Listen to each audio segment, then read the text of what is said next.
ദേവാമൃതത്തിൽ ഇനി ജ്യോതിഷ പങ്ക്തി.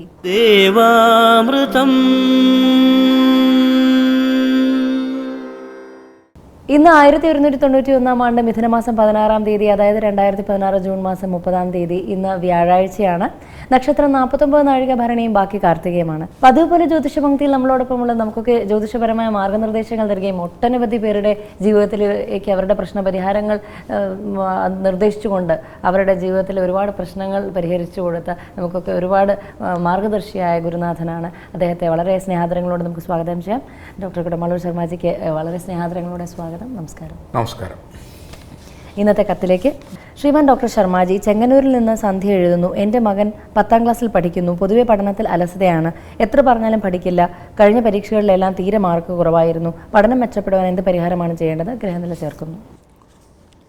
പൂരുരുട്ടാതിയുടെ ഒടുവിലത്തെ 15 നാഴിക ഉത്രട്ടാതിയും രേവതിയും ചേരുന്ന 2 നക്ഷത്രം അടങ്ങുന്നതാണ് മീനൻ രാശി. സന്ധ്യയുടെ മകൻ ഉത്രട്ടാതി നക്ഷത്രത്തിലാണ് ജനിക്കുന്നത്. ശനിദശയിലാണ് ഉത്രട്ടാതി നക്ഷത്രക്കാർ ജനിക്കുന്നത്. 19 വർഷത്തിൽ 15 വർഷം ശനി ലഭിച്ചതായും പിന്നീട് 17 വർഷം ബുധദശയായിട്ട് 32ാമത്തെ വയസ്സുകൊണ്ട് ബുധദശ തീരുന്നു. 15 വയസ്സുവരെ ശനിദശയാണ്. ലഗ്നാൽ 12ാം ഭാവത്തിൽ ദുഃഖ ദുരിത വ്യയ സ്ഥാനത്ത് നിൽക്കുന്ന ശനിയുടെ ദശാകാലവും ആ ശനി വിദ്യാകാരകനായ ബുധനെ ദൃഷ്ടി ചെയ്യുകയും ചെയ്യുന്ന കാലയളവാണ്. ചുരുക്കത്തിൽ ശനിദശ 15 കൊല്ലം ഇദ്ദേഹത്തിന് അല്ലെങ്കിൽ മകന് വളരെ ദോഷകരമാണ്. പഠിപ്പിൽ ശ്രദ്ധയുണ്ടാവില്ല. അനാരോഗ്യം, സ്കൂളുകളിലെ സമരമുറകളിലൊക്കെ പങ്കെടുക്കാനുള്ള സാധ്യത, പ്രവണത, കൂട്ടുകെട്ടുകളിൽ താല്പര്യം, വിനോദങ്ങളിൽ താല്പര്യം, പഠിക്കുന്നതിൽ പ്രധാനപ്പെട്ട വിഷയങ്ങൾ ബൈഹാർട്ടാവാനുള്ള ബുദ്ധിമുട്ട്, ആലസ്യം, ക്ഷീണം, മന്ദത ഇത്യാദികളൊക്കെ 15 വയസ്സ് വരെ ഉണ്ടാവും. 15 വയസ്സ് എന്ന് പറയുമ്പോൾ ഏതാണ്ട് SSLC തീരും വരെ ഉള്ള കാലഘട്ടം. തുടർന്ന് ഭദ്രായോഗം എന്ന് പറയുന്ന യോഗം നിറഞ്ഞു നിൽക്കുന്ന ഒരു യോഗമാണ് ജാതകത്തിൽ കാണുന്നത്. ജനിച്ച ലഗ്നത്തിൻ്റെ 4ാം രാശിയിലും 7ാം രാശിയിലും 10ാം രാശിയിലും ബുധൻ സ്വക്ഷേത്ര, മൂലക്ഷേത്ര, ഉച്ചക്ഷേത്ര അധിപനായി നിന്നാൽ അതിനെ ശ്രീഭദ്രൻ എന്ന് പറയുന്ന യോഗമാണ്. ശ്രീഭദ്ര യോഗം എന്ന് പറഞ്ഞാൽ അല്പവിദ്യ കൊണ്ട് അനായാസേന ഭാഗ്യം ഉണ്ടാകുന്നതും ലോക ബഹുമാനാദി ശ്രദ്ധയും അതുപോലെ തന്നെ പഠിച്ച വിദ്യ കൊണ്ട് അനവധി പേർക്ക്, അനേകായിരങ്ങൾക്ക്, അനേക ലക്ഷങ്ങൾക്ക് അതുകൊണ്ടുള്ള ഉപകാരവും കാലോചിതപരമായ പ്രവർത്തനങ്ങളും മനുഷ്യ നന്മയ്ക്ക് ഉതകുന്ന വിദ്യാഭ്യാസവും യഥായോഗ്യം യഥാകാലം ലഭിക്കേണ്ടതായ വസ്തു, ഗ്രഹം, വാഹനം, കനക, വേഷഭൂഷണാദികൾ എന്നിത്യാദി ഭാഗ്യങ്ങളും ദാമ്പത്യം കൊണ്ട് അഭിവൃദ്ധിപ്പെടുകയും സൽസന്താന ലബ്ധിയും എല്ലാം 32 വയസ്സിനുള്ളിലായി എല്ലാം സമ്പാദിച്ചു വെക്കണം എന്നാണ് കാണുന്നത്.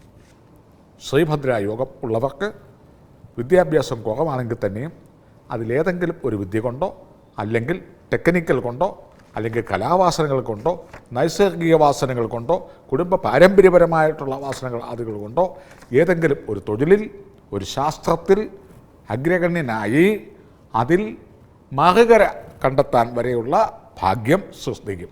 അതുപോലെ തന്നെ ആ യോഗമുള്ളവർ ആ ഉദ്യോഗത്തിൽ പെട്ടെന്ന് പ്രവേശിക്കുകയും അതുപോലെ തന്നെ ചെറുപ്പത്തിലേ തന്നെ വിവാഹത്തിലേക്ക് കടന്ന് വരികയും അതുപോലെ ഭാവിയിലേക്ക് വേണ്ട എല്ലാ സൗഭാഗ്യങ്ങളും ഉണ്ടാകുകയും ചെയ്യും. 15 വയസ്സ് വരെയുള്ള കാലഘട്ടത്തിൽ വളരെ ക്ലേശകരവും അതുപോലെ തന്നെ മാതാപിതാക്കൾക്ക് മാനാഭിമാനം കെടുത്തുന്നതും പലതരത്തിൽ ഉള്ള ചീത്ത കൂട്ടുകെട്ടുകളിൽ വരെ ഉൾപ്പെടാനുള്ള സാധ്യതകളും ഒക്കെ ഉണ്ട്.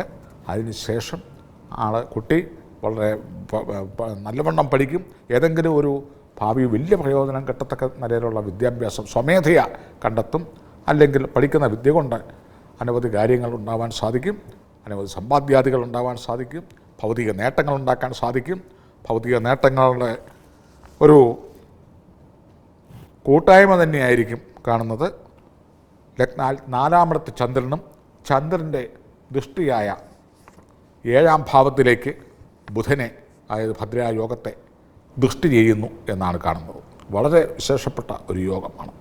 ഒരു ശാസ്ത്രത്തിൻ്റെയോ ഒരു കണ്ടുപിടുത്തത്തിൻ്റെയോ ഒരു തൊഴിലിൻ്റെയോ മറുകര കണ്ടെത്തുകയും അതിൽ ആ കാലഘട്ടത്തിലെ ജനങ്ങൾ ആകർഷകരാകുകയും അതിൻ പ്രകാരം സാമ്പത്തിക ലബ്ധി ഉണ്ടാകുകയും അതിൻ പ്രകാരം ജനങ്ങൾ വാഴ്ത്തുവാൻ ഇടയാകുകയും തലമുറകളോളം പേരും പ്രശസ്തിയും ഒന്നിച്ചനുഭവിക്കാനുള്ള യോഗവും ശ്രീഭദ്രൻ എന്ന യോഗം അല്ലെങ്കിൽ ഭദ്രായോഗം കൊണ്ട് ഉണ്ടാവും.